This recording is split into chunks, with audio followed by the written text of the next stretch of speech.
Hey guys, welcome to a new video. If you're new here, my name is Christina. I've been traveling for about 3 months out of a 4 months Asia trip.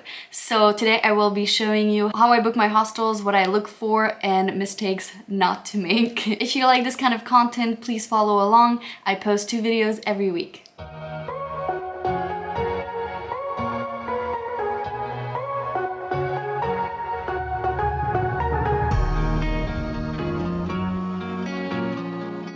Alright, so I personally use booking.com. I've been using this since 2017 when I went on my first kind of solo trip. I went on my exchange. I'm just used to booking.com, that's what I like. Keep in mind I use Canadian dollars as my currency because I'm from Canada, so it's just easier to keep track that way. So you get to the main page, you enter your destination, the dates, number of adults, and number of rooms, obviously. So you go search, and I filter because you're not going to go through all these properties.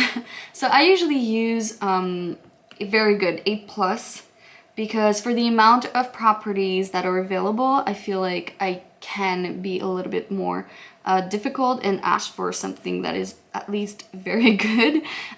If I went to a place where there were only, let's say, I don't know, 24 properties, I might not be as difficult and I wouldn't filter that, but you're not gonna go through 1,500 properties, obviously. I take hostels because obviously that's gonna be cheaper. When I'm traveling solo, I really love to stay in hostels. First of all, it's cost efficient, but also you get to meet people. And when you're solo traveling, the biggest misconception you can have is that you're gonna be actually solo traveling. You won't.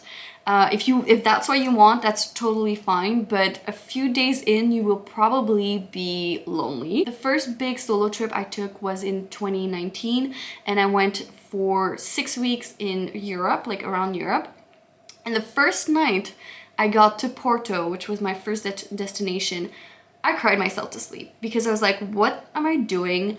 I'm gonna be alone for 6 weeks. This is ridiculous. But no, you will meet people, and the best way to meet people when you're traveling is to stay in a hostel. You'll meet people in your room, you'll meet people with the activities your hostel has to offer, in the common areas, any place, you will meet people. And then you can do the star rating. I've never done that because honestly I have no idea what that means.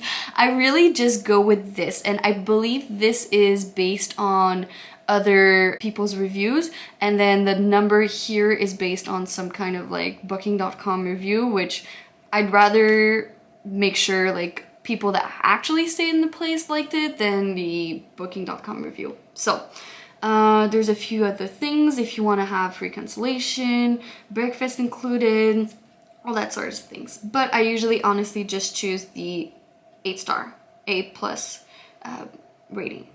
And then you can look at it this way through just the regular list, or what I like to do is show map. If I'm on top of my game, I will have looked through either TikTok, articles, all sorts of things, Instagram, on the places I want to visit. And if I do that, then I will pin the locations on Google Maps. You can just pin it, and I usually save it under a new folder, either Bangkok or traveling, something like that, so it's easier to find. And then when you look at your map, it should look something like this.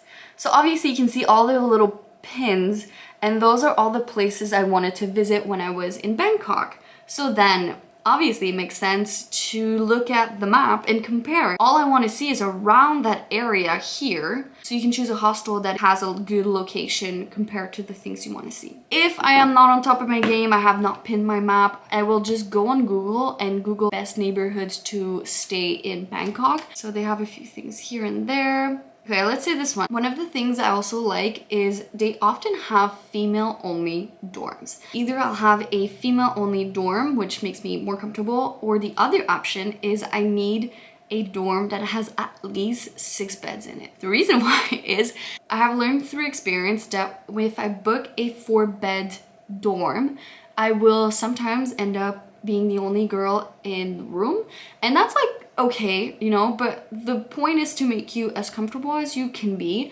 Between 6 and 10, I believe, is the best. That's kind of the sweet spot where you will most likely not be the only girl in the dorm. I've been in rooms where it was the only guys. Everything went perfectly fine.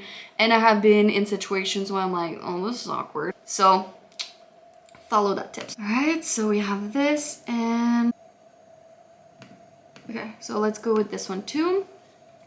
So this is what Traveler Hostel looks like, and it looks pretty good. Like, you can look at the pictures. Of course, that's the first thing I do. I just look at the pictures, make sure like everything seems good.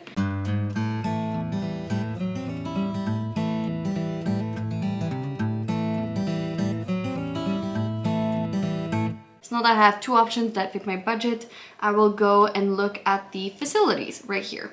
So facilities, what I'm looking for is a 24-hour front desk. This is for obviously security reasons, but also because sometimes when you are moving from one city to the next, you never know what could happen. Even if you book a flight that says it's gonna land at 5 p.m, it could be delayed. Whatever happens, you want a 24-hour front desk because that way you can check in whenever you arrive. So that's number one. It hasn't happened to me in Asia, but in Europe, some places you either had to rent the linen or you needed to have it. I didn't sometimes, so I would have to like figure things out. But even like renting them, obviously it's a good option, but if you didn't account for that amount in the price you're paying for the night, then it can end up being more expensive than just going to a different hostel where they do offer the linen right away. Another thing I look for is a socket near the bed. You want to have it near you, especially if you're, I don't know, checking your phone at night, if you're on, let's say, YouTube watching this video and you still need to charge your phone. This is very, very practical. And another thing is a safety deposit box. You really, really want that because even though, you know, you want to trust people, you still want to have a safety deposit box to put all your electronics when you're not home. Your passport, extra money if you have some that you don't want to carry everywhere around in the city. So all these things is it's very important to have a safety deposit box. If it doesn't have that, I usually just close the tab and try to look for something else. So another thing I look for is a laundry room. Usually they will charge you, obviously, to do your laundry. In Asia, what I've experienced so far is usually what they will do is you bring your bag and they will take your clothes to a different facility and bring it back when it's clean. So you don't have to do anything and it's fairly cheap. And in Europe, it's actually the opposite. They will very often have laundry machines in the hostel facility, and then you can use stuff like this, which I actually ended up bringing for no reason. This will be part of another video where I actually say what I wish I didn't bring with me, and this is one of them, because so far I haven't used this not even once. But if you go to a country in Europe, I would suggest bringing this because usually they will charge you to use the laundry machine, but they will also charge you for like the liquid or a Tide Pod or something like that. So if you have this, then I mean, it is fairly practical in Europe. It is not in Asia. Also for the laundry, I don't look for it for every hostel that I book, but maybe every other hostel. That way I can easily do my laundry every other, I don't know, week or so. So of course, like dry cleaning, laundry, these are all things that I look for. Then I also look for the check-in and check-out. So obviously you want the latest checkout you can possibly have and the earliest check-in. After you've booked, you could always ask for an early check-in, and if they can't offer an early check-in, they usually have rooms where you can at least leave your luggage while you go and explore the city. And then once I know that this hostel offers all these things that I need, so you click here and then you have different categories. So I never really check the reviews, to be honest, but I will check the categories. So when I'm looking at the categories, what I'm really looking for is comfort, cleanliness, and location. So I know the location's good because I've already checked and compared with what I want to see, but it's always a nice little like make sure that people who have stayed there actually think it's a good location. Obviously cleanliness and comfort are pretty much self-explanatory. I really want to make sure this is good. Last thing I check, if I'm really debating between two hostels, they're both great and I don't know what to choose, my last tip is to look for free breakfast.